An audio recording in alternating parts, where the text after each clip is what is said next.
Today, perhaps more than ever, the modern mind bends under invisible weights. People are surrounded by noise, opinions, urgency, endless comparisons, and yet, what breaks them is never the noise itself. It is their attachment to how that noise should sound. A man sits before a glowing screen. The message he drafted 3 times remains unsent. His hand trembles, not from fear of rejection, but from the quiet terror of being misunderstood. He stares, revises, deletes, waits. The silence becomes heavier than any word he could send. The first thing almost no one dares to name is this: resilience begins where the craving to be seen ends. Humans exhaust themselves in a performance of validation. Every gesture, every apology, every carefully measured tone hides a quiet transaction. Please confirm that I matter. Yet the Stoics understood long before psychology did. Attachment to approval chains the soul to external weather. Marcus Aurelius called it the slavery of reputation. Modern psychology names it conditional self-worth, 2 faces of the same dependency. In therapy rooms, it appears as overthinking, people-pleasing, emotional fatigue. In life, it looks like apologizing for existing slightly too loudly. The mechanism is ancient. The ego projects itself into others and mistakes reflection for reality. It asks, "Who am I to them?" instead of, "Who am I, regardless?" A Stoic would see through this illusion.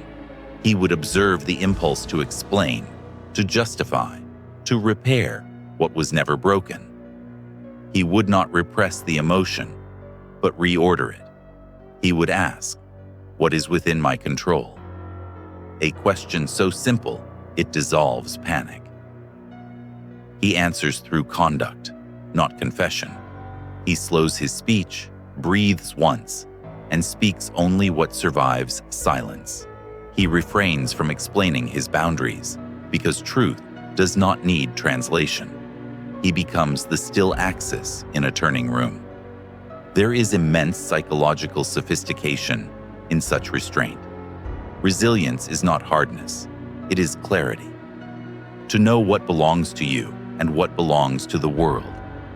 What weak men fear, strong minds accept without narrative. A woman waits for a reply that never comes. Her reflection glows in the dark glass of her phone. She scrolls again, hoping for some digital heartbeat to prove she exists in someone else's memory. The longer the wait, the louder her inner critic becomes. Yet what truly hurts is not absence. It's the belief that absence equals unworthiness. The Stoic move here is subtle, to separate pain from interpretation, to feel the sting, but not construct a story around it. Seneca warned that people suffer more in imagination than in reality. Modern trauma theory agrees. Emotional flashbacks are memories pretending to be moments. So the first mindset shift is not detachment, it's discernment. To suffer what is real and release what is imagined. When you cease to chase validation, life becomes startlingly quiet. That silence is not emptiness, it is equilibrium returning.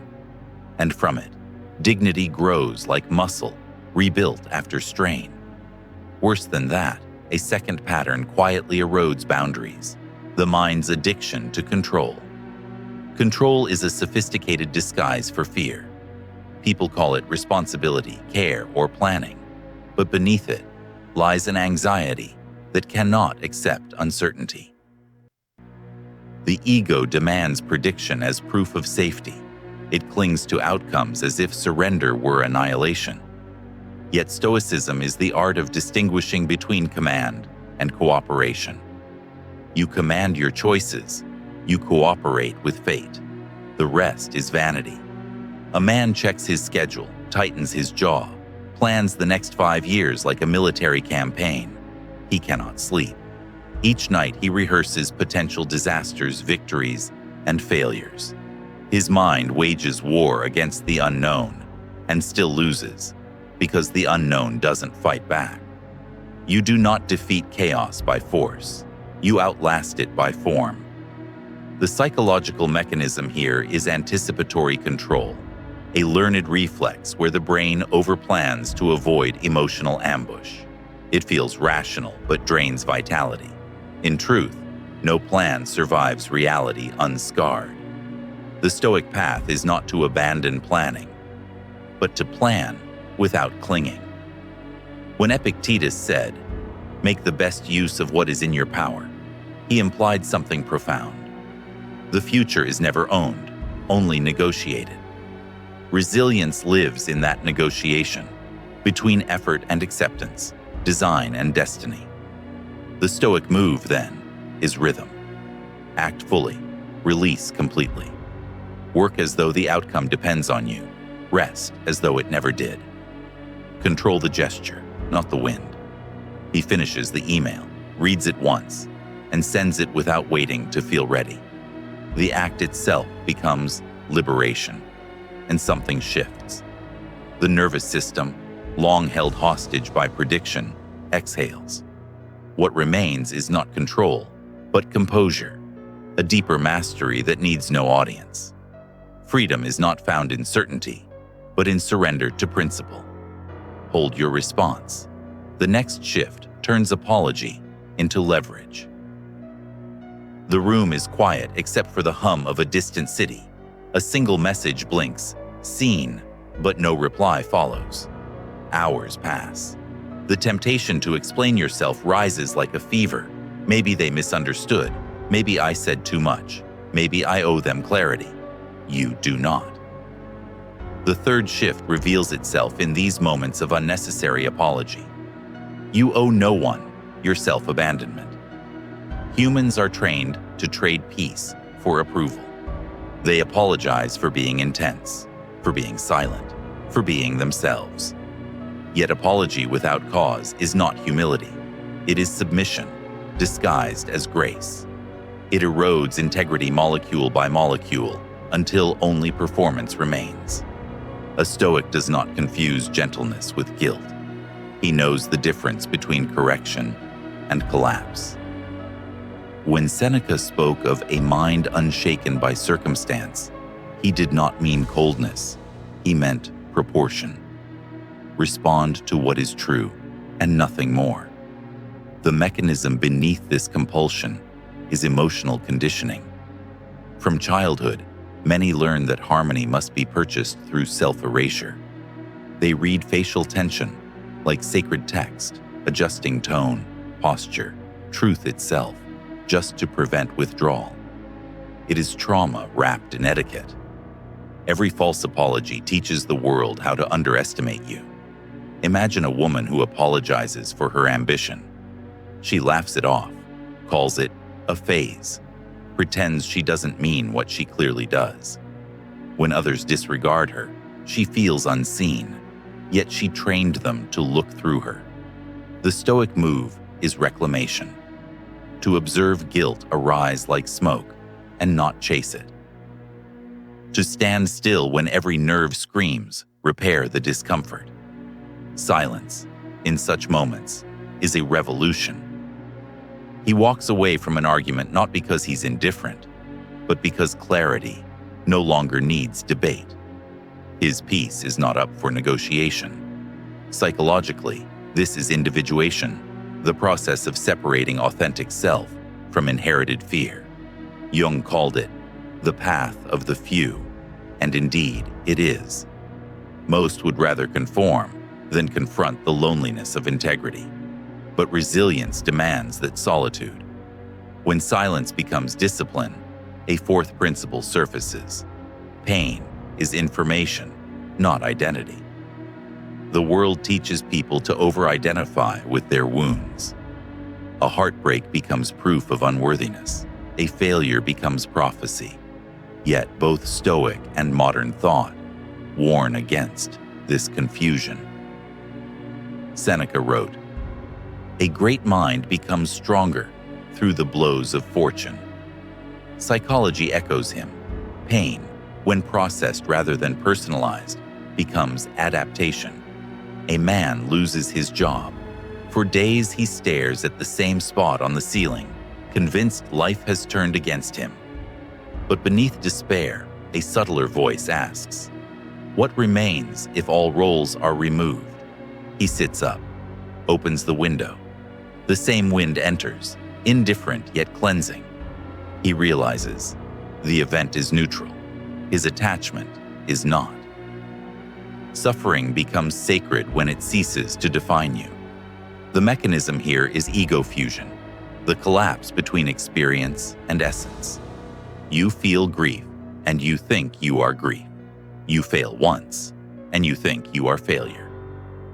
The Stoic separates the two. Feel fully, but never mistake feeling for fate. In psychological terms, this is emotional differentiation. The capacity to hold pain without dissolving into it. The heart feels, the mind observes, the will decides. Together they form resilience, sensation integrated by structure.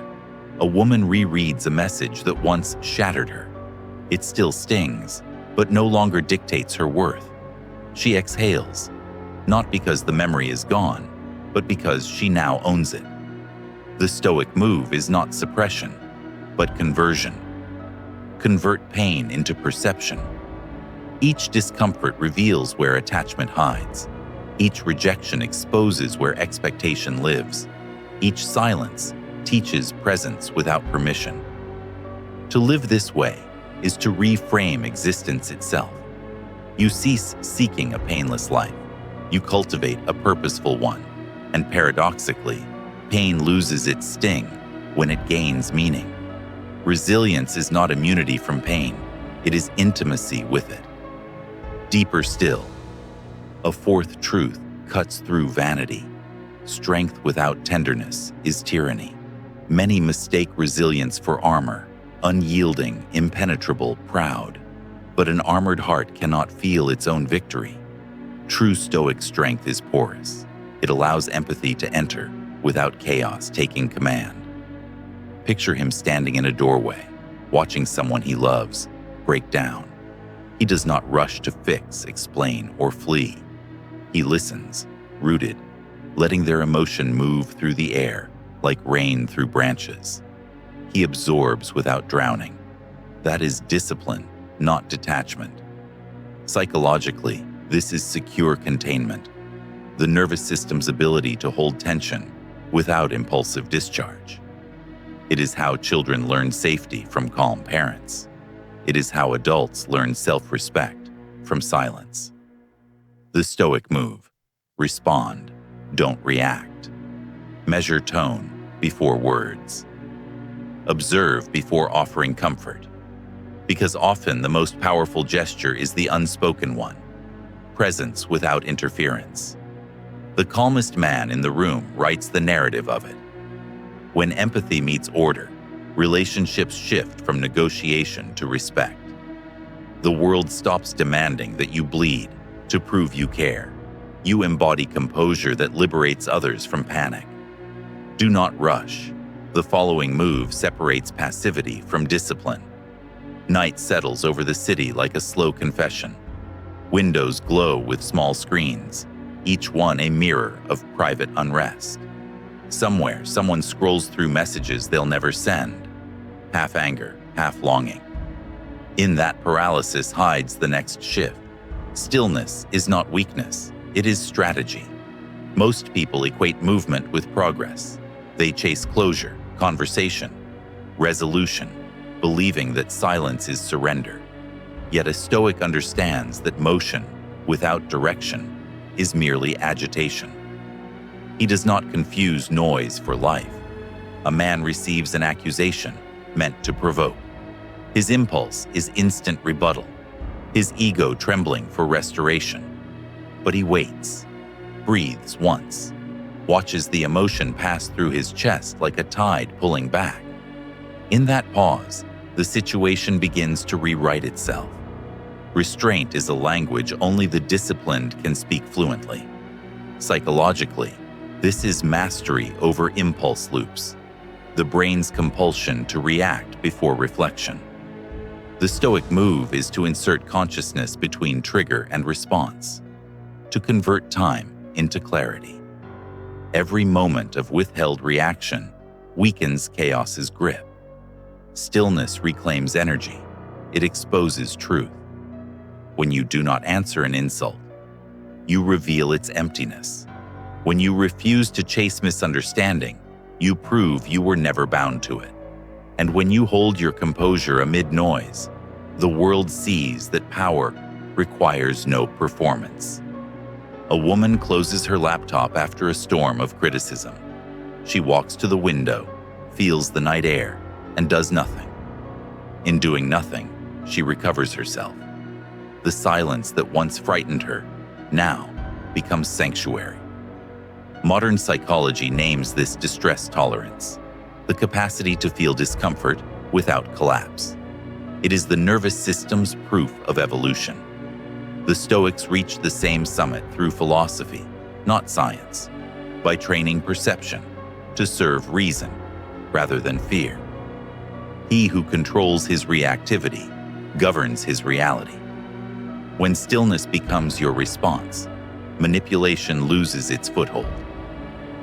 The world cannot use urgency to own you. Lovers, critics, markets, none can provoke what you no longer outsource. You act from principle, not pressure. Yet from this stillness emerges a paradox. The fifth truth: resilience is not the absence of emotion, it is the orchestration of it. There is a man who prides himself on feeling nothing. He calls it strength, but his calm is brittle, mechanical, hollow. He has not mastered emotion. He has amputated it. Stoicism, wrongly read, becomes anesthetic. But the real teaching never demanded suppression. It demanded sovereignty. Emotion is energy, not enemy. Marcus Aurelius felt anger and grief. He simply refused to let them steer his conduct. The Stoic does not kill feeling. He disciplines it into service of virtue. A concrete example: anger. Left unchecked, it destroys. Observed and redirected, it becomes precision. Courage drawn from clarity, not chaos. Modern trauma studies echo this. Energy trapped becomes disorder. Energy integrated becomes purpose. He stands before the colleague who betrayed his trust. His jaw tightens, pulse rising, but instead of lashing out, he listens. He hears not only the words, but the fear behind them. The moment stretches, power shifts. Emotion obeys order, not the reverse. Emotion is a blade. Mastery is knowing which way it cuts. The psychological mechanism here is effective regulation, aligning sensation with conscious intent. It is how the Stoic keeps dignity in argument and serenity in loss. Feel deeply, act deliberately. That is the discipline of kings. And something profound follows. Empathy becomes strength, not sacrifice. When emotion is no longer feared, compassion ceases to drain. It begins to illuminate. The heart becomes a servant to reason, not its saboteur. Picture her walking away from someone who still confuses love with control. Her chest aches, but she smiles, not from denial, but from comprehension. She understands now. Resilience is not detachment from life. It is engagement without captivity. To feel fully and remain unmoved by chaos, that is freedom.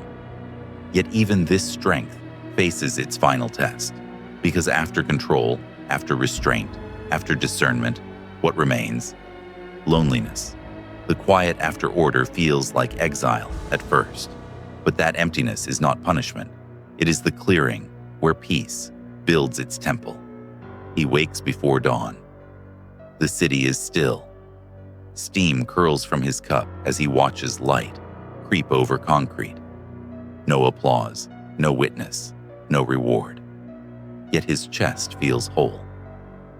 Every loss now reads like instruction, every silence a teacher. That is the beginning of emotional sovereignty, when solitude ceases to ache and begins to instruct. Peace is not the absence of storm. It is the mastery of its rhythm. Hold your composure. The next shift dismantles illusion itself, the ego's final fortress. The dawn has no hurry. It touches each surface with quiet precision. The edge of a curtain, the rim of a cup, the half-open book on the table.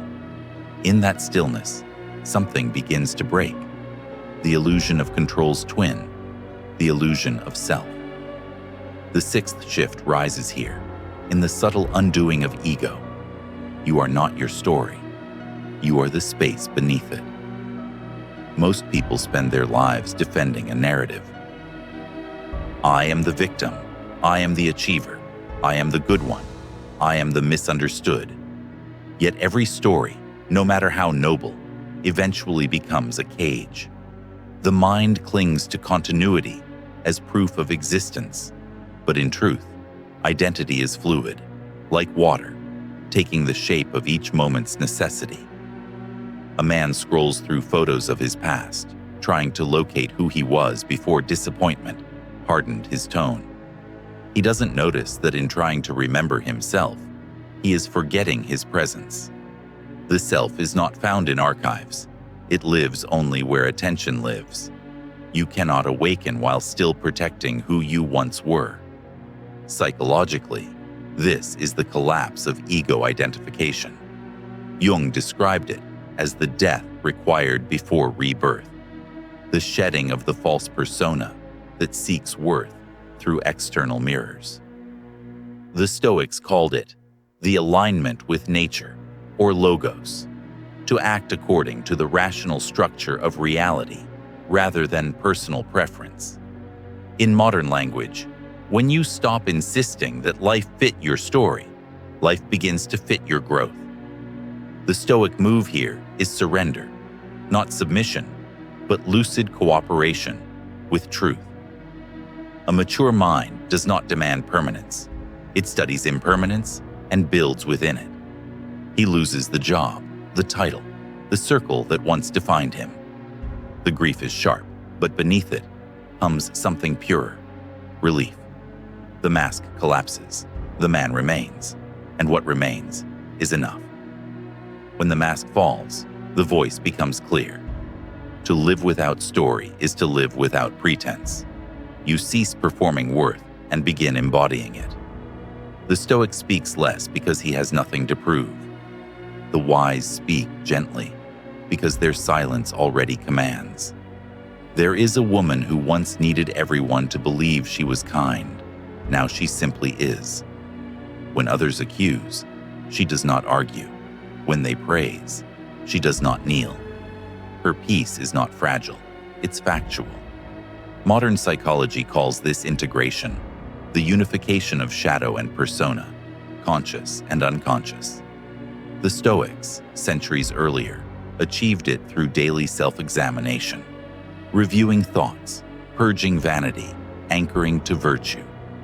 Every night Marcus Aurelius wrote, as if deconstructing himself, reminding his mind, you could leave life right now. Let that determine what you do and say and think. This was not morbidity, it was purification. The awareness of mortality erases the unnecessary. And that brings us to the seventh and final shift. Death is not the end of life, it is the measure of it. People fear death because they have not yet lived with intention. They chase comfort, routine, approval, as though these could negotiate with time. But the Stoic looks at death as a craftsman looks at a ruler. It gives form, not terror. A man drives home at dusk, the same route he's taken for years. For the first time, he notices the shape of trees against the fading sky, the sound of his own breath, the pulse of existence asking nothing more than awareness. He realizes this moment fully seen is immortality in miniature. When you remember you will die, you finally start to live. The psychological mechanism here is mortality salience, the awareness of finitude that clarifies value. When faced with impermanence, the mind discards trivia. What once seemed urgent becomes irrelevant. What once seemed painful becomes brief. The Stoic move is simple and devastating. Act now, as if observed by eternity. Speak cleanly. Love without demand. Detach without disdain. Every gesture, no matter how small, becomes sacred when measured against an ending. He stops scrolling, puts the phone down, steps outside. The wind on his face feels like the first and last breath of the same life. He realizes there was never anything to win, only to understand. And in that understanding, all earlier lessons converge. Validation fades, control dissolves, apology refines, pain instructs, stillness anchors, ego releases. What remains is presence, pure, undivided, sufficient. A woman stands before a mirror. She no longer seeks beauty to be seen. She seeks harmony to be whole. Her reflection is calm, her gaze steady. Time has touched her, but not tarnished her. For the first time, she feels not younger, not older, but timeless.